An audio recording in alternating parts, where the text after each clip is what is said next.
एक गांव में सुरेश नाम का लड़का अपनी सौतेली माँ और भाई के साथ रहता था। सुरेश की सौतेली माँ और भाई उसे बहुत परेशान करते थे। सुरेश 10वीं का छात्र था। वो पढ़ाई के साथ साथ घर का भी सारा काम करता। मैं स्कूल जा रहा हूँ। हाय राम, घर का इतना काम पड़ा है और इस लड़के को किसी चीज की चिंता ही नहीं। बस बैग टांगे चल दिया। अरे घर का काम क्या तेरी माँ करेगी? चल जल्दी से झाड़ू पोछा लगा और उसके बाद मुझे बाजार से कुछ सामान ला दे, फिर जाइयो स्कूल। माँ, आज मेरी परीक्षा है। अगर देर से पहुँचा तो अध्यापक जी मुझे कक्षा से निकाल देंगे और परीक्षा भी नहीं देने देंगे। तो मैं क्या करूं? परीक्षा देकर कौन सा डॉक्टर या वकील बनना है? आया बड़ा परीक्षा देने वाला। चल जल्दी जल्दी हाथ चला, नहीं तो और काम भी दे दूंगी। सुरेश जल्दी जल्दी घर का सारा काम खत्म करता है और परीक्षा देने जाता है। परीक्षा शुरू हो चुकी है। पहले तो अध्यापक सुरेश को परीक्षा कक्ष में घुसने नहीं देता, लेकिन सुरेश की विनती करने पर वो मान जाते हैं, क्योंकि सुरेश एक होनहार छात्र था और अध्यापक को उसके घर की स्थिति का भी अंदाजा था। कुछ दिन बाद सुरेश के पिताजी शहर से आते हैं। पिताजी के सामने सुरेश की माँ उससे बहुत अच्छा व्यवहार करती है। एक दिन सुरेश को बहुत तेज बुखार आ जाता है। उस दिन उसके पिताजी किसी काम से दूसरे गांव गए थे और उन्हें शाम तक लौट कर आना था। ओ कामचोर, यूं ही पड़ा रहेगा या कुछ काम भी करेगा? जब से तेरा बाप यहाँ आया है बहुत ऐश हो रही है तेरी। आज बहुत दिन बाद मुझे भी मौका मिला है आराम करने का। चल उठ और जल्दी से लग जा अपने काम पर और अपने पिताजी के आने से पहले काम खत्म कर दे। माँ, मुझे तेज बुखार है, पूरा शरीर दर्द कर रहा है।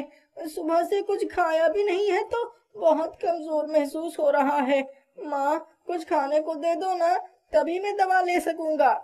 अच्छा, अपने बाप के आने पर मुझे रौब दिखा रहा है? तुझे पता है ना, पिताजी ने तो वापस शहर चले जाना है। उसके बाद तूने हम लोगों के साथ ही रहना है। तब देखियो हम तेरा क्या हाल करेंगे। यदि उस सब से बचना चाहता है तो चल जल्दी से उठकर झाड़ू पोछा कर। सुरेश तपते बुखार में भी उठकर काम करने लगता है। इतने में सुरेश का भाई, जो एकदम आवारा था, वहां आता है। माँ, बहुत भूख लगी है, जल्दी से खाना दे दो। हाँ हाँ मेरे लाल, आज मैंने तेरे पसंद के आलू के पराठे बनाए हैं। माँ, मुझे भी एक परोठा दे दो ना, बहुत भूख लगी है, बुखार भी तेज हो रहा है। तू यहाँ खड़ा खड़ा हमारी बातें सुन रहा था और ये क्या खाना खाना लगा रखा है? अंदर कल रात की 2 रोटी रखी है, उन्हें खा ले और जल्दी से काम पर लग जा। सुरेश के पिताजी ये सब देख और सुन लेते हैं। उन्हें बड़ा दुख होता है। वो चुपचाप सुरेश के पास जाते हैं। सुरेश बेटा, तुम इतनी तकलीफ सहन कर रहे थे और तुमने मुझे कभी बताया ही नहीं। कैसी तकलीफ पिताजी? मैंने तुम्हारी माँ का तुम्हारे साथ व्यवहार देखा। जब भी मैं यहाँ आता हूँ तो तुम्हारी माँ और भाई तुम्हारे साथ बहुत अच्छा व्यवहार करते हैं, इसीलिए तुम्हें लेकर निश्चिंत था। लेकिन आज जब मैं अचानक घर आया तो मैंने तुम्हारी माँ और भाई का तुम्हारे प्रति व्यवहार देखा, जिसे देखकर मुझे बहुत गुस्सा आया और मैं अभी जाके उन दोनों को इस घर से बाहर निकालता हूँ। नहीं पिताजी, ऐसा मत कीजिए। वे मेरे माँ और भाई हैं। वो मुझे पराया समझते हैं, लेकिन मैं तो उन लोगों को अपना समझता हूँ ना। मेरा विश्वास है कि एक दिन उन लोगों का मेरे प्रति व्यवहार जरूर बदलेगा। सुरेश के पिताजी सुरेश को आशीर्वाद देते हैं और उसे अपने साथ कहीं बाहर लेकर जाते हैं। पिताजी उसे गांव से कुछ दूर एक झोपड़ी में लेकर जाते हैं। उस झोपड़ी में एक संदूक रखा था।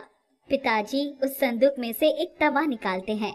बेटा, तुम्हारा साफ दिल देखकर मैं तुम्हें तुम्हारे दादाजी का दिया एक अनमोल उपहार देना चाहता हूँ।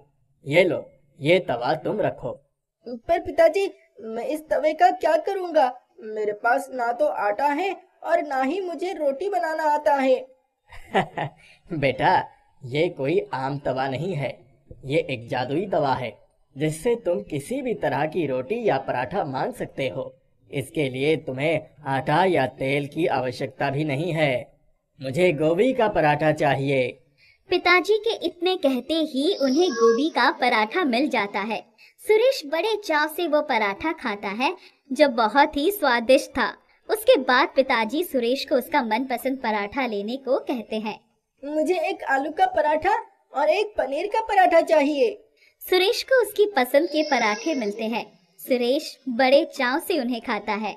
बेटा, ये तवा इस झोपड़ी में ही रहना चाहिए, क्योंकि ये झोपड़ी तुम्हारे दादाजी ने एक साधु के लिए बड़े प्यार से बनाई थी, और उस साधु ने तुम्हारे दादाजी को ये तवा आशीर्वाद के रूप में दिया था। लेकिन यदि ये तवा इस झोपड़ी से बाहर निकला तो इसका जादू उल्टा पड़ने लगेगा।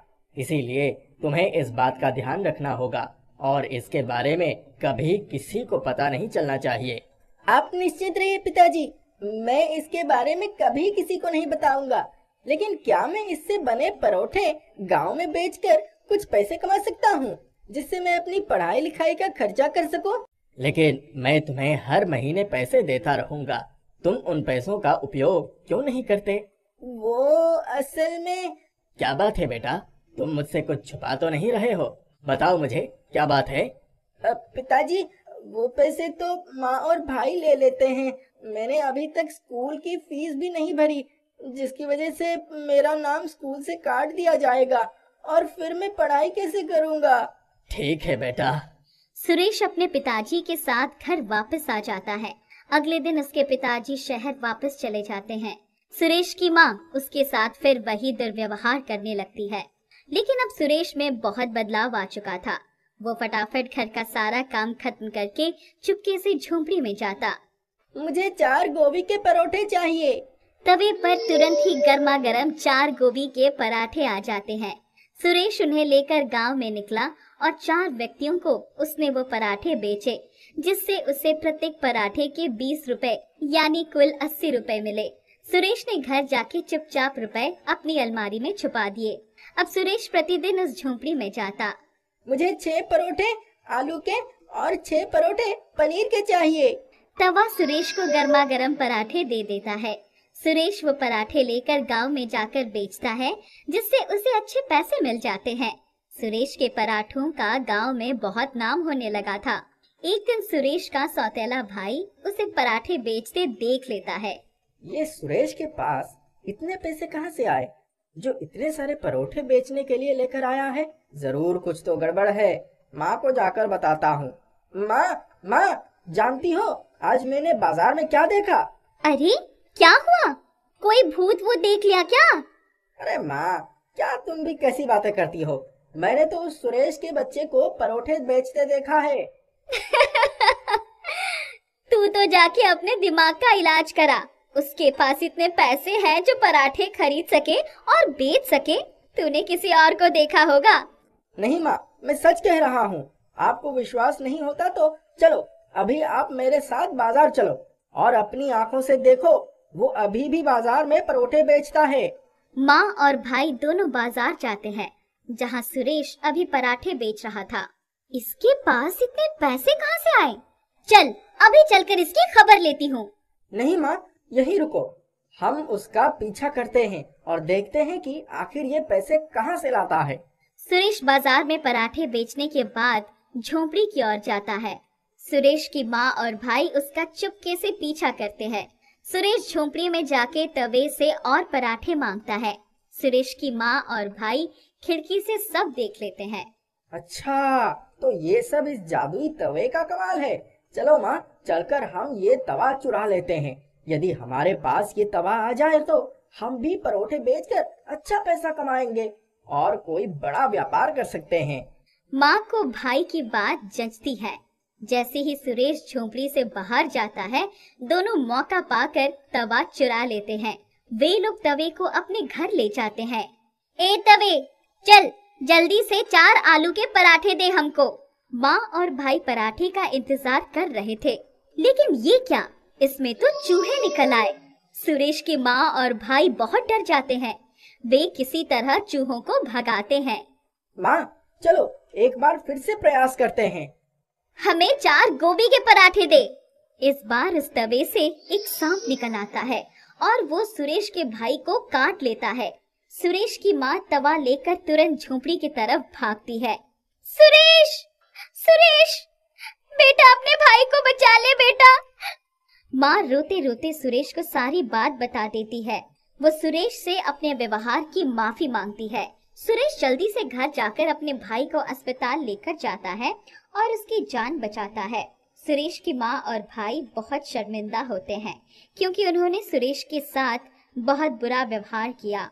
इसके बाद भी सुरेश ने अपने भाई को बचाया। इसके बाद सुरेश की माँ और भाई का सुरेश के प्रति व्यवहार बदल जाता है और अब वे लोग सुरेश से बहुत प्यार करते हैं। सुरेश भी जादुई तवे की सहायता से पराठे बेचने का काम करता है और अच्छे पैसे कमाता है, जिनसे वो अपनी माँ और भाई की जरूरतें पूरी करता और अपनी पढ़ाई का खर्च भी करता।